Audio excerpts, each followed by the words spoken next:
Hey guys, it's the Badass Life Coach Lana Price right here with the lovely Amy Smith, Amy D. Farmby. And we have a lot of awesome questions that you guys asked for today. So, how are you feeling first? Pretty good today, actually. Yep. And will you explain kind of your cycle of treatments? Yeah, totally. So right now I'm actually hooked up to chemo. You can kind of see it here.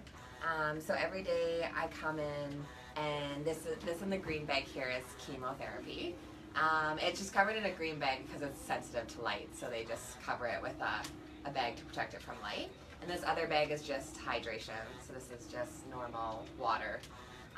And so my schedule is Monday to Friday. I come in and I get 2 different chemotherapy drugs every day, as well as a lot of hydration. Because if you're not feeling well, then you can't drink a lot. And so they give me hydration because of that. But also, the one chemotherapy drug is a bit toxic to your kidneys, so they want to make sure they flush it all out. So they give me a lot of hydration and chemotherapy Monday to Friday, and then I come and I do that every 3 weeks, and then for 4 cycles altogether.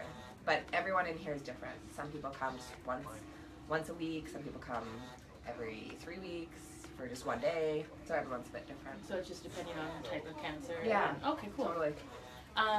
And could you explain quickly, I know it's not even on our question sheet, but the difference between radiation and chemo, because that comes up a lot. Yeah, totally. So chemo is through an IV. So what I have in my arm is it's a port that sits right under my skin. And then a needle just goes into that port, and it allows them to just give chemotherapy without having to start an IV in my hand or my arm every time.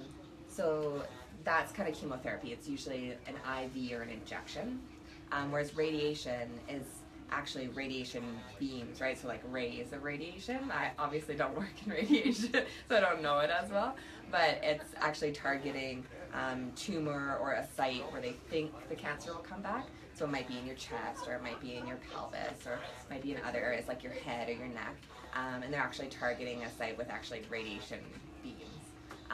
So it's not really linked to IV chemo as much. Yeah. So jumping into your diagnosis, what was your specific diagnosis? So I have an ovarian type of cancer. It's a rare type of ovarian cancer.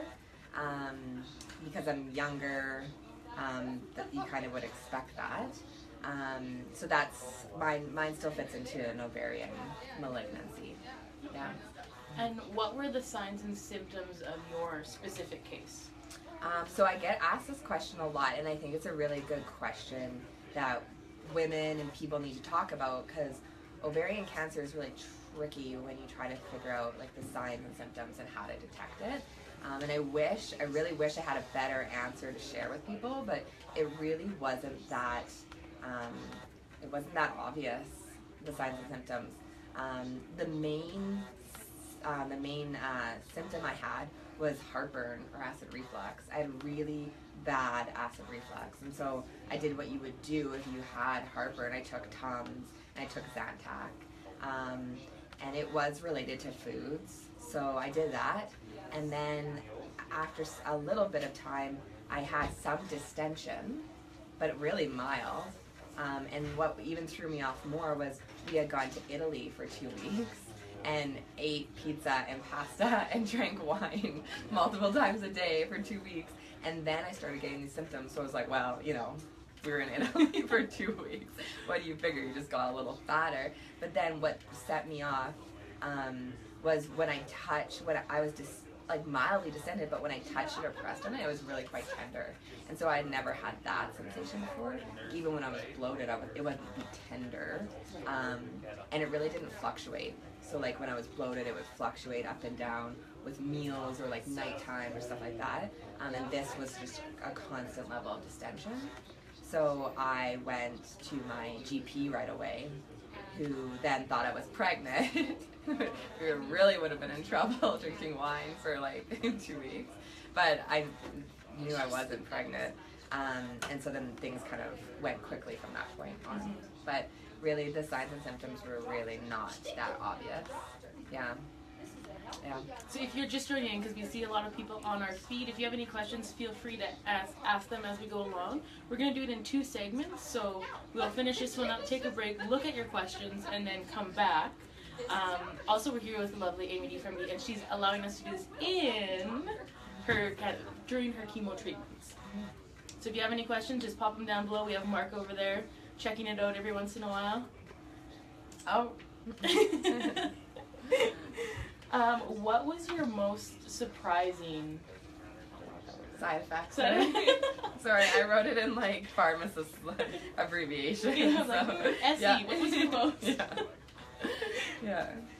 So what was it? My most surprising side effect, I think a lot of people with chemo expect it to be like nausea, vomiting, like that's what they expect. And I think a lot of times with nausea and vomiting, and I found this as a pharmacist too, like if you mentally think you're going to be nauseous, well guess what, you're going to be nauseous. Like a lot of it's a mental game. So I really tried to tell myself going in that I wasn't going to be nauseous, that I had this group, because I worked here, I have this group of coworkers where I literally have like all these wonderful pharmacists watching me and my symptoms all the time. So I told myself I wasn't going to be nauseous. And I really haven't been nauseous at all. And probably because there's such great staff here and nursing staff too that take really good care of you. My most like outstanding side effect has been the fatigue. Like I have been so tired, like for a week and a half, even like next week and the week after, just so tired, like you're not even sure you can go to sleep, you're so tired. So that's what's been really shocking to me. And like as a high energy and active person, that like doesn't jive with my mentality very well. So that's been the most troubling on how to like adjust to like napping all the time when you're like don't ever nap. So yeah. I'm gonna throw one more question in Yeah. for you if you're okay with that. Yeah. So we all know Amy is a very like, well, she said high energy, like very active. So what has your, obviously you can't train like you did before, like how are you still like energetically kind of dispersing that energy when you have it and like working out and keeping that clear mental space for you? Like I think, well, what I've been doing is just taking it day by day.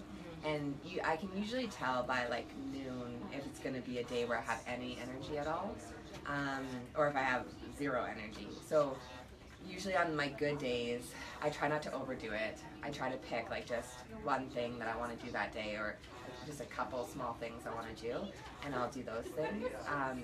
I've been posting a little bit about how I've been back at the gym, and I mean, as far as like a shot to your ego goes with all this, oh my god, like before I had all this happen to me, I was kind of going after a 200-pound bench.